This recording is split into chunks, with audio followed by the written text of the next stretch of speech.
Привет, друзья! Вы снова на канале Колесников. Кто смотрит наши обзоры, те помнят, что в обзоре на китайца Lysian L7 мы упоминали некое сходство концепций с брендом Cadillac. Именно в контексте того, что Li Auto сейчас совершает некую инновацию в автомобильном мире с точки зрения подхода, в принципе, к построению премиального автомобиля. И вот сегодня у нас на обзоре как раз представитель бренда Cadillac. И мы посмотрим, чем отличаются эти автомобили, за что их любят, за что покупают. Автомобиль интересный, марка, в принципе, самобытная и на нашем рынке не примелькавшаяся, несмотря на любовь многих соотечественников, например, к Escalade, но сегодня у нас более редкий XT5 на обзоре. Чем крут этот автомобиль, почему его выбирают, расскажем вам сегодня. И почему лично я считаю этот автомобиль хоть и странным в нашем восприятии, но в то же время идеальным.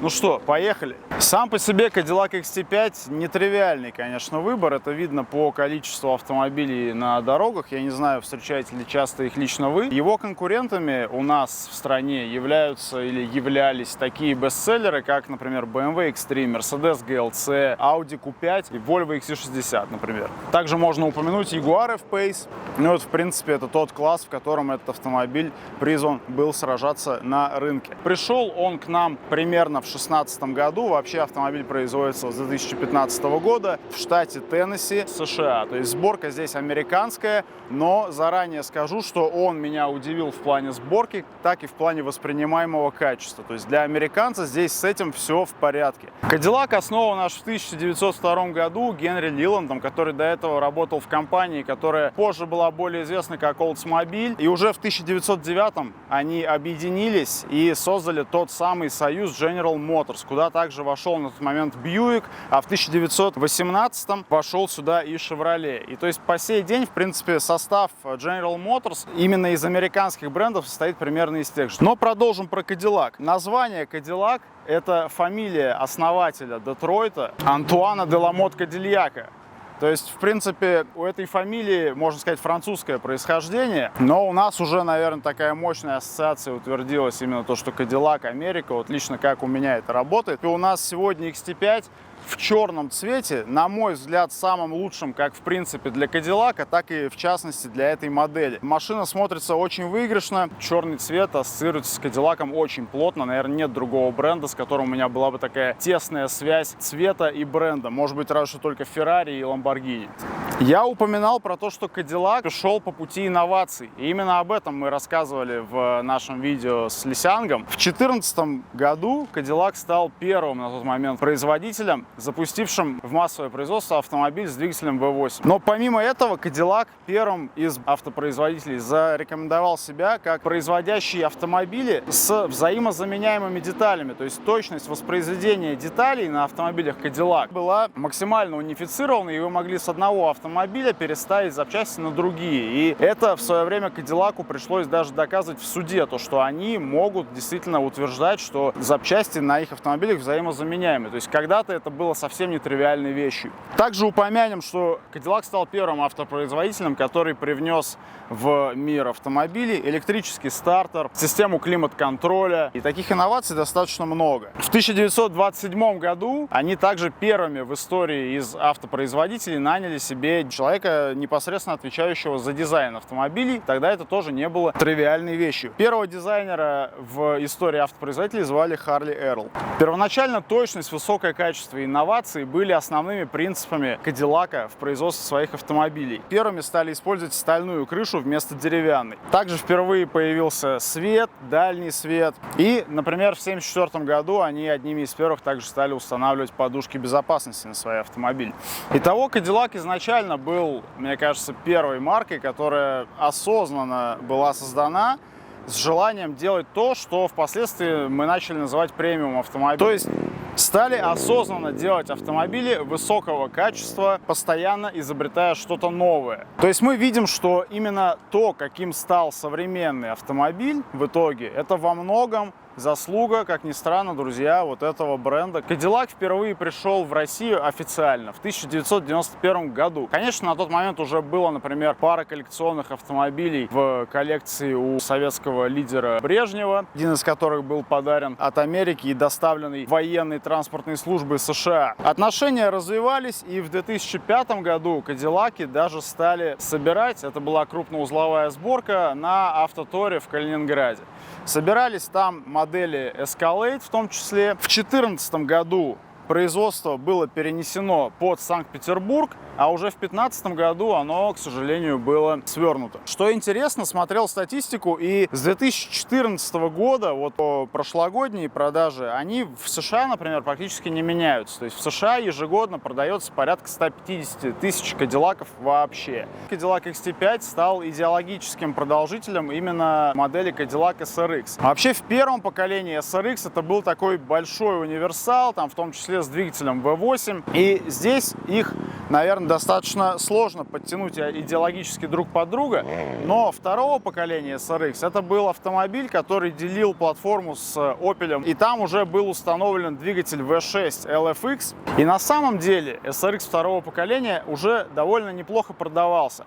Первое поколение, можно сказать про него то же самое, но у того, например, были проблемы с пассивной безопасностью. SRX же второго поколения стал достаточно популярной моделью у себя на родине в США, и, в принципе, на дорогах России их также можно было заметить. Первое поколение Cadillac SRX, вот того универсала, произойдет с 2003 по 2009 год. То есть мы видим, что их продажи первого поколения SRX, они, в принципе, остановились на уровне 20 тысяч в год. Когда же появился SRX второго поколения с 2009 года, мы видим, что продажи уже со следующего года подскочили на уровень 50 тысяч ежегодно. И по большому счету росли к 2015 году, остановившись на отметке 68 тысяч. В 2016 появляется Cadillac XT5. Год снова берем на разогрев, продажи остановились на уровне 38 тысяч, ну что, в принципе, тоже не так и плохо. А вот уже в следующем 2017 году 68 тысяч продано в США и 63 тысячи в Китае. Что касается России, у нас продажи этой модели исчислялись, к сожалению, лишь сотнями, хотя потребительски он интересен и силен. На тот момент представительство General Motors в России думали и наверняка были правы, что один из основных блокеров продаж этих автомобилей это его мощность 314 лошадиных сил. То есть да, у нас здесь LGX V6, атмосферный, новый, кстати, совершенно мотор, который полностью переработан относительно своего предшественника LFX, который устанавливался на SRX2. И вот он мощностью 314 лошадиных сил, хотя в топе мог развивать и 335. Этот мотор, например, также устанавливался на Chevrolet Camaro.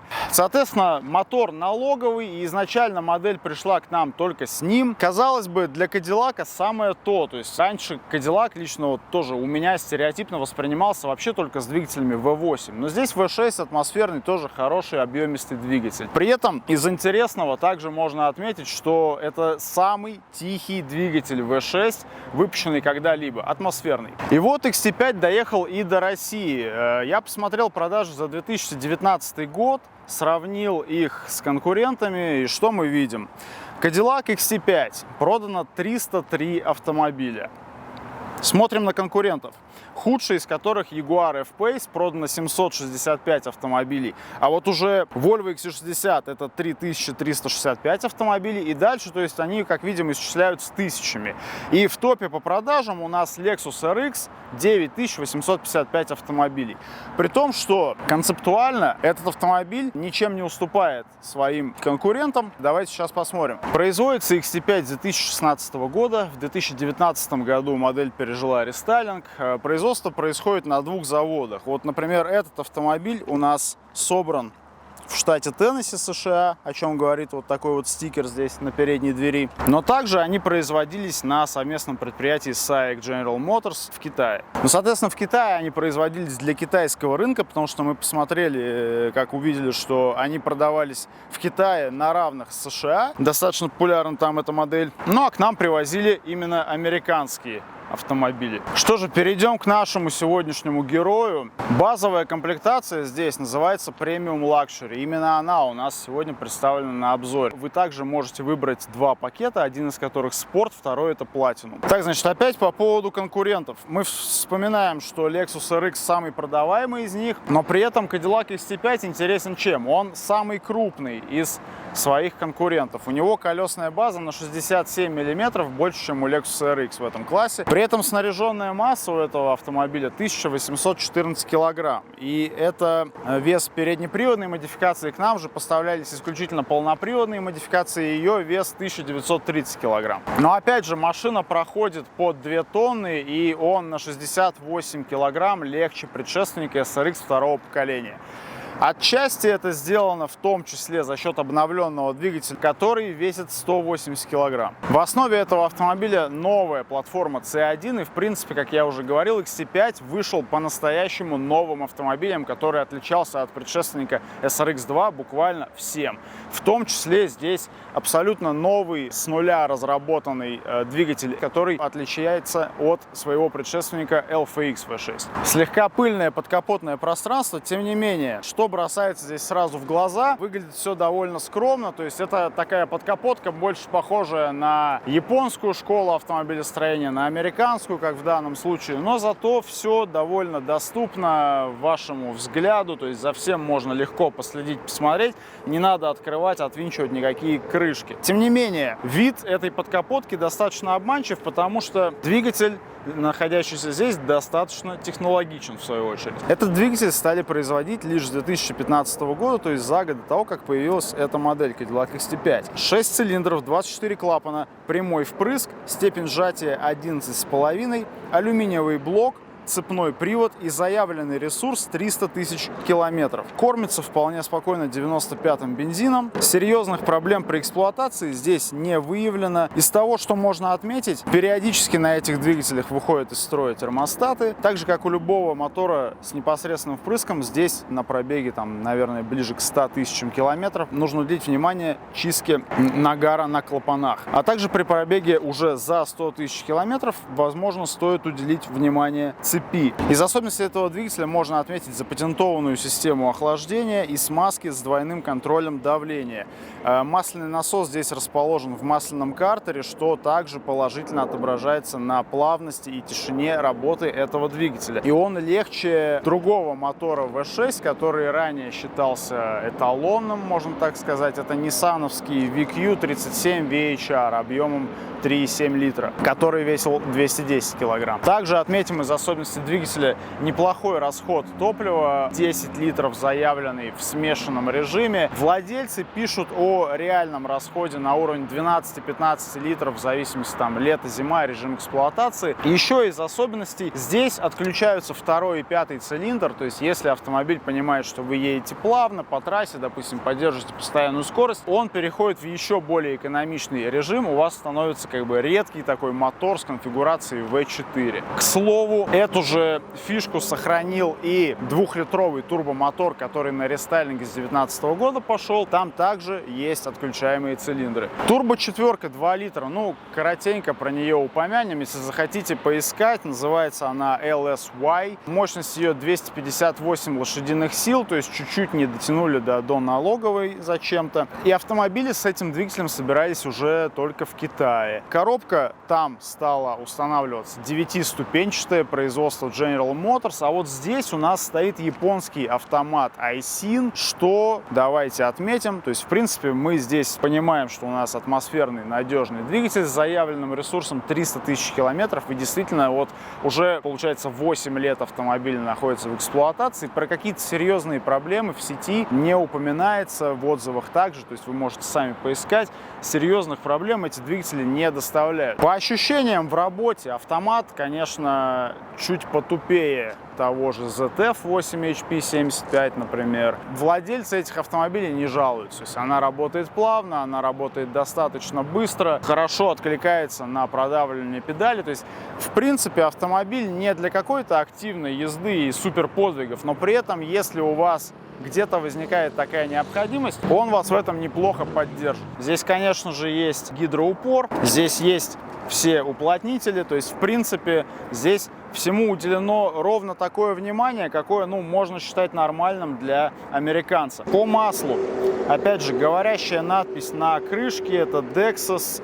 Это тот стандарт, который непосредственно GM разработан для своих масел. Вязкость 5В30 и объем замены масла здесь 5,7 литров. То есть округленно 6 литров масла понадобится для замены его. Фишка кадиллаков, которую сейчас еще покажем, это у них в бортовом компьютере есть вывод информации с датчика состояния масла. Он в процентах показывает, сколько вашему маслу осталось жить. И если не ошибаюсь, там на уровне где-то от 20% уже рекомендуется его замена. Меня в свое время удивило, что на эту машину достаточно дорогой воздушный фильтр.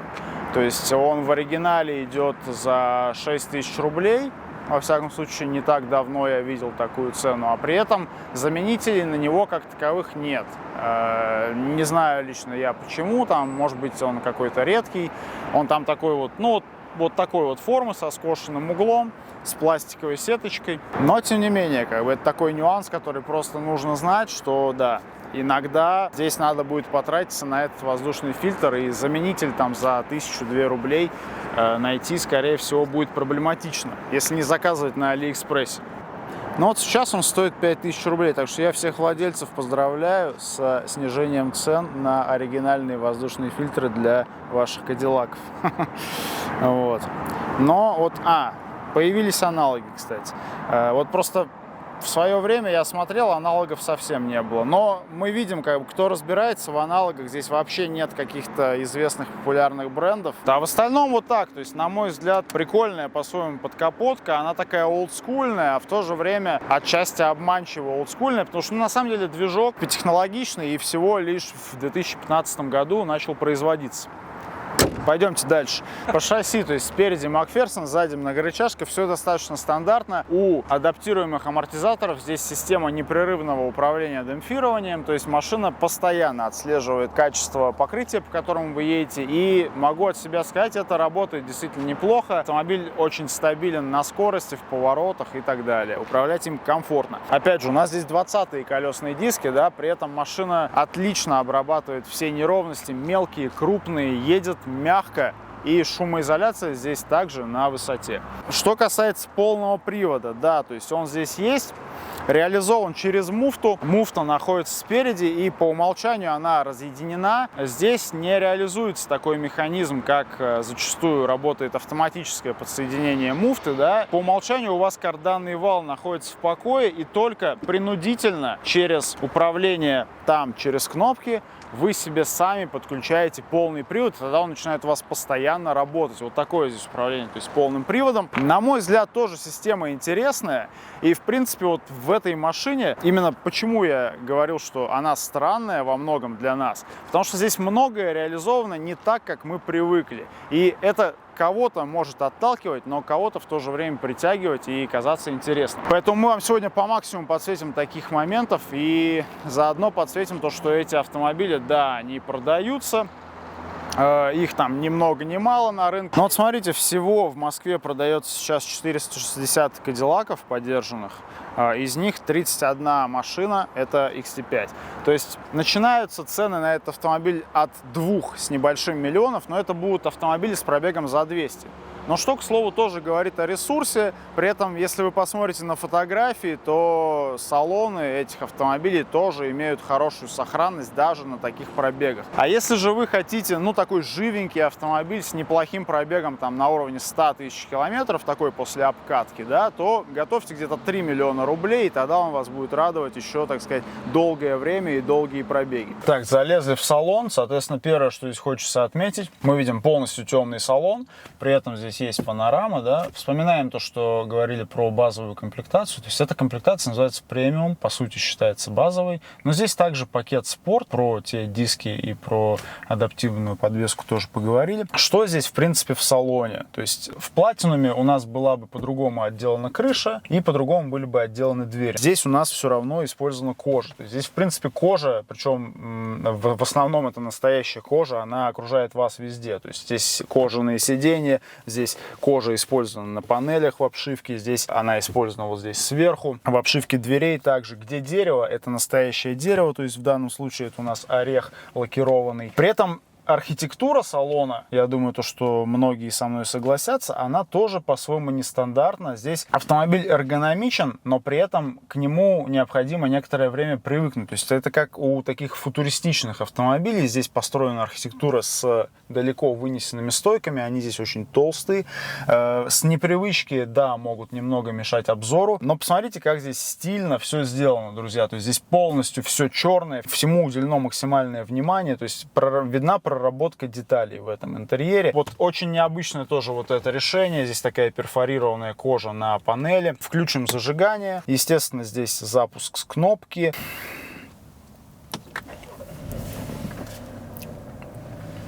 Просыпается у нас V6 через тест стрелок. В платинуме вы также увидели бы расширенную приборку. Но и здесь, соответственно, приборка по-своему интересна. То есть у нас много информации есть внизу для водителя. То есть, в принципе, когда садишься в этот салон, здесь бросается в глаза и в органы чувств и восприятия то, что вот я называю воспринимаемым качеством. У тебя вот такие тяжелые пряжки ремней, массивные, за них приятно браться. То есть все производит эффект такой основательности. При этом сами ремни выходят достаточно так легко, напоминает, как это сделано в Volvo. Во всем видишь какие-то тоже такие хорошие заимствования с хорошей точки зрения. То есть здесь ручка селектор КПП, видим, напоминает очень то, что сделано в BMW. Также мы зажимаем здесь кнопочку, переводим, включаем заднюю передачу. Единственное, в рестайлинге упростили вот эти алгоритмы, потому что здесь мы видим, надо еще влево выводить для того, чтобы ехать назад. Но сама ручка, да, действительно напоминает то, что сделано в BMW, но здесь это реализовано как бы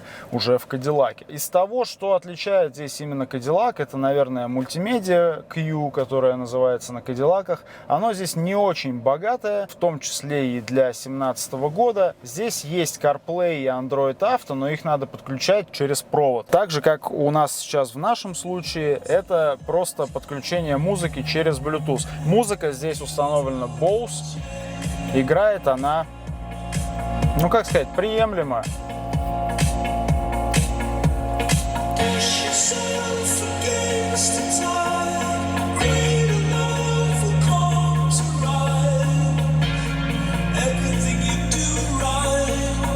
Лично мне басов не хватает, и, возможно, немножко и верхов. Возможно, это решается отчасти эквалайзером, но не суть важно. То есть она здесь адекватного качества, адекватного уровня. И, в принципе, в этом автомобиле ощущаешь, что твои уплаченные рубли ты за них получил то, что должен был получить. Эргономика салона, в принципе, приятная. То есть мне нравится здесь расположение подлокотников, удобно держать руку. Здесь из очень классной тоже кожи сделанная, выполнена отделка центрального подлокотника. Рука на нем прям как на небе лежит. Когда руки находятся на своих, в положении покоя, тебе удобно держать руль в правильном положении, что тоже говорит о хорошей эргономике. Везде у нас здесь электропривод, то есть электропривод сидений, регулировка поясничного подпора. То же самое у переднего пассажира, тоже электрокресло. Также здесь электрорегулировка руля по высоте и по вылету. То есть Cadillac в лучшем его проявлении. Не обманывайтесь, что вот вы сейчас, если можете купить такой автомобиль за 3 миллиона, что здесь чего-то не будет, вы здесь не будете обделены ничем. Настоящий алюминий, настоящее дерево, настоящая кожа. Кожа здесь буквально везде. Посмотрите, безрамочное зеркало заднего вида. Опять же, в комплектации Platinum в него также выводится изображение с задней камеры, но здесь оно более привычное. Изображение на задней камере, конечно, здесь посредственное уже для современных автомобилей, которые выпускаются сейчас, но тем не менее, это задняя камера на не таком уж и маленьком дисплее и с динамической траекторией. Также здесь изображена зона, где уже препятствие будет совсем близко, и еще она предупреждает об объектах, приближающихся где-то сбоку. То есть здесь будут появляться соответствующие индикации. Проекции здесь нет. В данном автомобиле она будет также в пакете Platinum, но здесь есть система предупреждения о столкновениях. Из интересных вещей мы можем настроить систему предупреждения о столкновении, чтобы она работала с разным уровнем чувствительности. Также есть система удержания в полосе. Интересно сказать, как здесь реализованы парктроники. Работа датчиков парктроника здесь реализована не через звук, как это сделано там в 99% автомобилей, да, а через виброподушку у водителя, друзья. То есть, когда вы приближаетесь к какому-то препятствию, под вами вибрирует сиденье. И чем сильнее оно вибрирует, тем ближе вы находитесь к препятствию. Не сразу к этому привыкаешь, но, тем не менее, опять же, решение интересное и нестандартное. Здесь сенсорная регулировка громкости звука. В принципе, к обилию сенсоров у меня лично здесь нет претензий, кроме одной. Это вот эта кнопка управления аварийкой. То есть, как будто бы здесь в руки пассажиру отдается управление там благодарностью соседям по потоку, потому что моргнуть аварийкой, не отвлекаясь от управления автомобилем, здесь, ну, достаточно проблематично. К ней надо мало того, что тянуться, так она еще и сенсорная, то есть нащупать на ощупь ее у вас, ну, особо не получится. Ну и, конечно, вы запачкаете всю вот эту область, это как данность, как стандарт. Сам блок климата удобный, вынесен вот сюда, как бы полностью здесь управляется целиком климат, авто. Здесь, соответственно, лево-право. Также здесь есть подогрев, есть вентиляция сидений у водителя и у пассажира. Смотрите, значит, какой нашли нюанс. Здесь в автомобиле трехзонный климат. Вот мы сейчас проверили на заднем сидении, и слева-справа у нас независимые настройки. С чем это может быть связано? То есть у нас это расходится сейчас с заявлениями, которые мы видели по комплектациям, с тем, что комплектация этого автомобиля, она лимитированная. То есть то, о чем, вероятно, надо было сказать с самого начала, это Cadillac XT5, он называется Black Ice, и здесь именно поэтому вот такое обилие всего черного. Он и снаружи здесь тоже с антихромом, и в целом по экстерьеру. То есть он чем отличается? Он только черного цвета, здесь только черная LED-оптика с черными масками фар. Вот такая вот черная радиаторная решетка. И также выполнен антихром пакет, то есть хромированные детали здесь закатаны вот в такую пленочку черную. Ну и специальный комплект дисков также, ну, не черного, но темно-серого, такого графитового цвета, но с черными колесными гайками. Управление режимами езды, то есть опять же все очень удобно, и чего мне не хватало, например, в Вайтовом 7 мне не хватало такой штуки, то что вот у тебя прямо под рукой отключение стабилизации и режимы езды. И вот здесь вот индикатор АВД, он сообщит вам, что у вас включен полный привод. Сейчас автомобиль в переднеприводном режиме, но когда мы нажимаем кнопку Mode, выбирается один из трех режимов. Стандартный поездка, полный привод, мы видим индикатор АВД, и он у нас заморгал и включился также вот здесь вот на центральном тоннеле. И то же самое у нас в режиме спорт также работает на полном приводе. Пробег на данном автомобиле, напомню, 75 тысяч километров. Сильно большим его не назовешь, но тем не менее можете оценить состояние интерьера, состояние салона. Вот мы видим даже руль матовый, не затерся, то есть качество кожи в этом автомобиле меня очень радует, и в принципе качество материалов окружающих. Автомобиль воспринимается действительно очень дорого, особенно после вот на современных дермантиновых китайцев. Здесь прям получаешь удовольствие от материалов и их качества. По сборке тоже вопросов нет, какого-то изобилия сверчков вы здесь не найдете. Mercedes, BMW, вам привет. Опять же, очень многое здесь отделано алюминием, вот такие вот симпатичные подстаканники, посмотрите, с алюминиевым дном. У меня только одна претензия, это к их размерности, то есть они прям узкие под бутылку 0,5 и 2,2. Здесь тоже классное вот это вот решение, то есть тоже, как мы хвалили там китайцев, здесь ниша отделана мягким материалом, вы сюда, допустим, забрасываете телефон, разве что она, может быть, могла бы быть чуть побольше, но с точки зрения отделки тоже все очень приятно, вопросов нет. Здесь, опять же, вот эти вот чуть более мягкие вставки, они отделаны, мне кажется, кожзамом, но таким тоже приятным, достойным, добротным на ощупь. Тоже как у BMW, у X5 F15, во всяком случае, там были вот подобные у нас решения, вот такие на центральном тоннеле для ног. Тоже, опять же, здесь хороший под центральным тоннелем есть блок для хранения, и на основной подлокотник. Он не очень большой, не очень глубокий, но тем не менее туда какую-то мелочевку сложить можно. И что здесь еще классно сделано, здесь у нас мы видим два USB порта, правда стандартных, без Type-C. И здесь вот сделан вот такой вот вывод, чтобы если вы там используете провода, вы могли их спокойно сюда вывести с закрытым, соответственно, боксом. Тоже внимательность к деталям, премиальный подход. Ну и сам бокс, конечно, как мы видим, обшит бархатом. Тоже мелочь приятно, как говорится. Говорили, что скажем про расход. Здесь экран экономии топлива. Средний расход на этом автомобиле 10,5 литров, друзья. И лучший за последние 100 километров был 6,4. То есть этот двигатель действительно очень и очень экономичен для американского V6. Я думаю, в сознании многих обязательно прожорливо. Здесь же мы видим режим. Внизу написано V6. Значит, что сейчас у нас в работе все 6 цилиндров. При другой ситуации он сменится на V4. И еще мы вам обещали... Вот здесь, кстати, по поводу эргономики, да, на руле достаточно много кнопок, но управление ими тоже очень интуитивно, понятно и, на мой взгляд, удобно. Здесь у нас громкость, здесь у нас крупные кнопки переключения треков вперед-назад. И вот здесь у нас управление бортовым компьютером. То есть здесь на панели перед водителем есть 3 меню: среднее, центральное, левое и правое. И мы выбираем, какое меню хотим смотреть сейчас, каким управлять. И вот здесь, например, у нас сейчас выбрано давление, да, с датчиков передается. Мы можем выбрать здесь какой-то другой показатель. И вот, например, срок службы масла. Здесь 33% сейчас на этом автомобиле. Ну, то есть скоро уже рекомендуется замена. Вы можете выбрать сюда, поставить любой удобный вам какой-то показатель. Даже вот напряжение аккумулятора можно вывести. Ну, то есть достаточно много информации, которая кому-то может понадобиться, кому-то показаться интересной, кому-то нет. Кастомизируется меню достаточно прикольно. То есть управление бортовым компьютером здесь, на мой взгляд, тоже реализовано, ну, по крайней мере, интересно. По анатомии сидения отметим, здесь нет какой-то серьезной боковой поддержки, но сами сидения комфортные, чувствуешь себя в них так достаточно приятно сжато, да, обволакивают они тебя. И хочется отметить, что они здесь жесткие. То есть я читал в некоторых обзорах про мягкие сидения в XT5, я не согласен как раз относительно большинства автомобилей, в которых я сидел, находился. Здесь сидения именно прям жесткие, твердые. Но мне это нравится, то есть ощущение, опять же, такой плотности, добротности они транслируют. То есть это, опять же, про комфорт, про тишину. В автомобиле, в принципе, очень достойная шумоизоляция, и такое внимание в том числе уделено комфорту. И, кстати, если вам нужно просто чуть больше динамики при меньшем налоге, говорят то, что 2-литровые автомобили, они даже подинамичнее.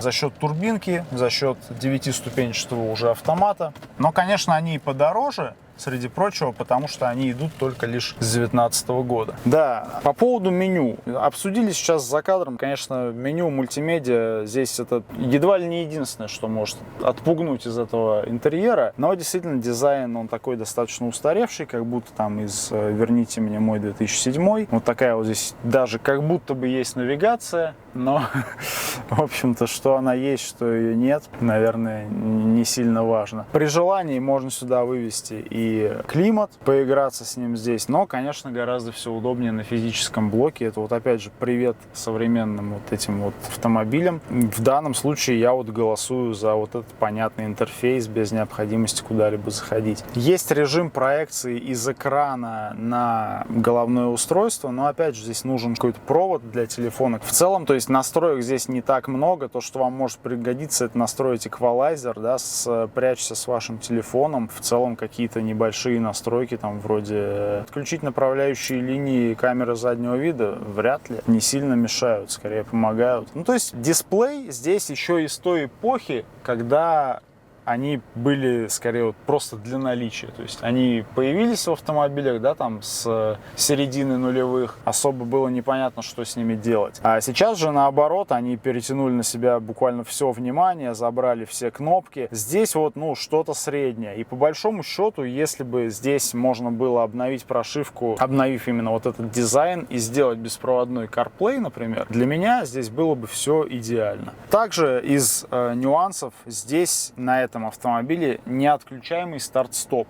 Да, вы можете там через умельцев заказать себе такую услугу, чтобы он у вас был отключен как бы раз и навсегда, но в защиту могу сказать то, что на этом автомобиле старт-стоп работает настолько плавно, что его даже можно не заметить. Вот эти кнопки мне на самом деле очень нравятся, как они реализованы, они прям офигенные, удобные. Здесь также сюда вынесен подогрев руля и сюда вынесена также система удержания в полосе. То есть вы Вы понимаете, да, если я еду по трассе, считаю, что, может быть, сейчас уже как-то подустал, вам нужно добить, не знаю, 50 километров, и вы хотите себя немножко подстраховать, вы включаете эту систему удержания в полосе, угадайте, как она будет работать. Она будет работать также через вибрацию в вашем кресле. Поэтому включаете и едете. Из удивительного, кстати, на кнопках, там, где не обозначено, он не автоматический. И я здесь удивился, неужели в Кадиллаке сзади не автоматические стеклоподъемники. Но нет, если нажимаешь, вот, он опускает сзади автоматически, но не поднимает автоматически. Интересно и необычно, но, наверное, никак не критично.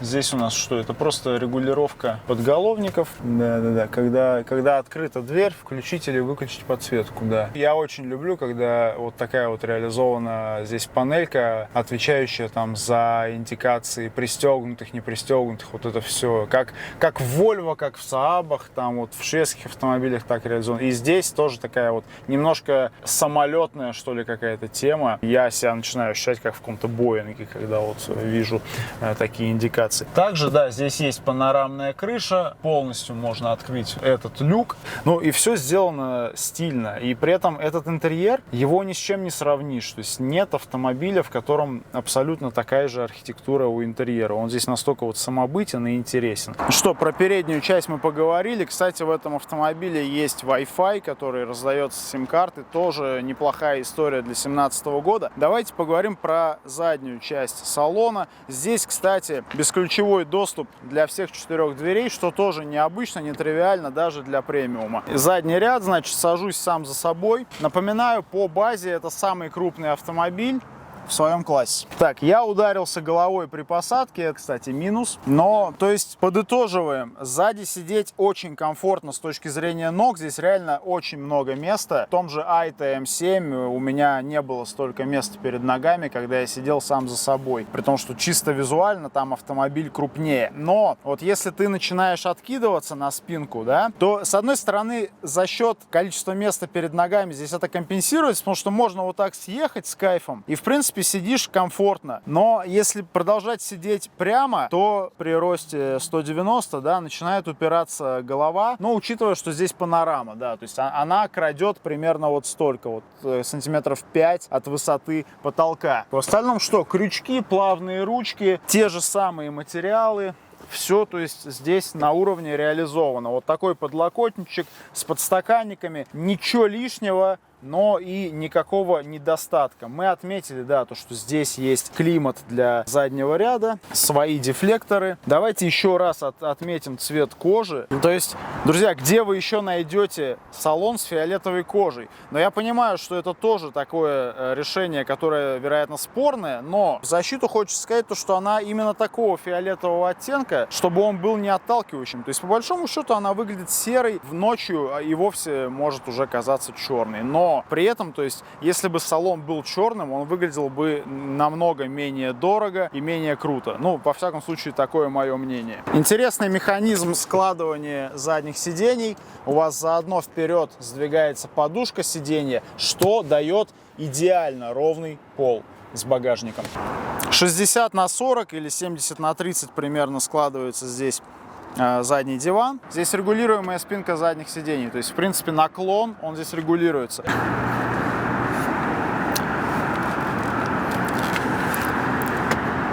Раз положение.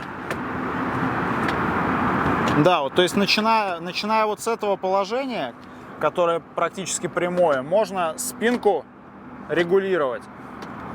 Вот, и вплоть вот до такого примерно.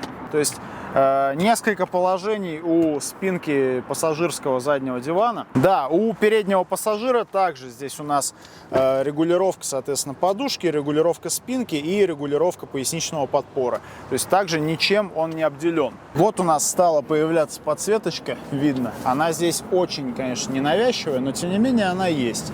Амбиентная подсветка интерьера. В целом по интерьеру хочется отметить то, что да, бросается то, что очень хорошо автомобиль, и этот интерьер собран для американца. То есть мы в Америке, в общем-то, привыкли уже немножко к другому, к более простым салонам, но здесь Cadillac показывает тот уровень, которому этот бренд привык именно соответствовать. Ключ здесь, в данном случае он в чехле, но сами кнопки, логотип, как он сделан на ключе, тоже качество, реализация этого ключа радует. Примечательно, что здесь аж по 6 на каждом колесе, то есть обычно мы такие вещи видим не на многих автомобилях, это какие-то пикапы, это какие-то рамные внедорожники, но вот и на XT5 здесь, при том, что машина, конечно же, с несущим кузовом, тормоза у автомобиля приемлемые, а их хватает для того, чтобы останавливать автомобиль там с любых скоростей, но в адекватном режиме. То есть, повторюсь, этот автомобиль не для гонок, но он на них и не провоцирует вас.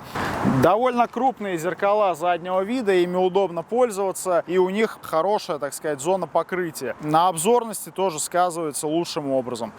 Значит, багажник у автомобиля 850 литров и до 1750 со сложенными задними сиденьями. В комплектации Platinum добавляется открытие его с ноги. Здесь же придется пользоваться рукой, что тоже неплохо. Здесь удобная ручка, причем с резиновой накладкой. Она тоже сделана вот не просто, чтобы сделать, а с вниманием к деталям. Опять же, два таких хороших надежных упора. Здесь тоже приятные такие металлические накладки. И вот такая вот сеточка для мелочевки. В самом багажнике есть также рейлинг для упора, да, чтобы такую полочку поставить, разграничивающую. Посмотрите, вот даже здесь, на вот этой полке, во-первых, она сама по себе такая увесистая, хорошая, из плотного материала, отделанная хорошим таким карпетом. И сама ручка, она из приятного, неотвратительного пластика. И здесь в ней тоже резиновая подкладка. Опять же, внимание к деталям, и очень удобно со всем работать. Здесь у нас докатка 18 диаметра. Конечно, полноразмерную запаску 20 диаметра здесь было бы, наверное, дорого и достаточно бессмысленно содержать. Так, здесь блок предохранителей. Тоже никакой в нем сырости. Привет Мерседесу в 164 кузове и X5, F15. Вот здесь тоже про внимательность к деталям.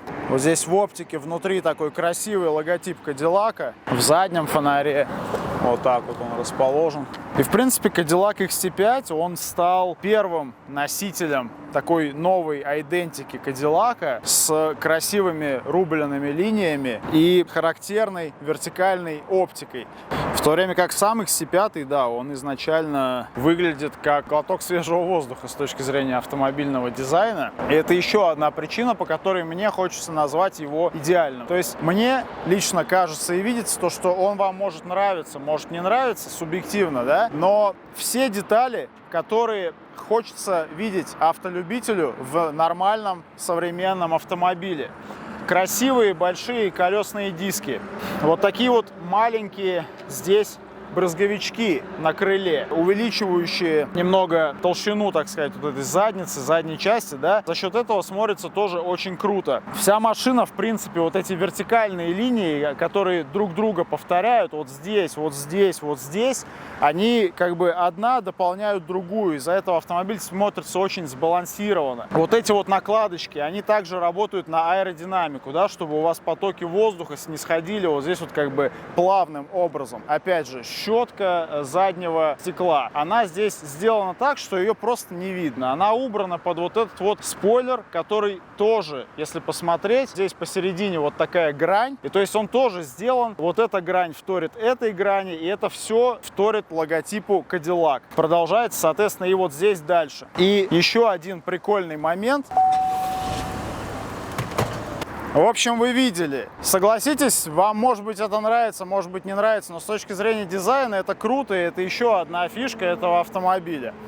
Ну что, друзья, спасибо, что присоединились и посмотрели наш обзор. Надеюсь, у нас получилось рассказать, почему же я считаю этот автомобиль странным и в то же время идеальным. Давайте немножко подытожим. Автомобиль сейчас за 3 миллиона рублей предоставляет вам отличный внешний вид, прекрасный комфорт и ездовые качества и очень крутые материалы в салоне. При этом известный бренд и узнаваемость в потоке, при том, что ваш автомобиль также будет в нем достаточно редким.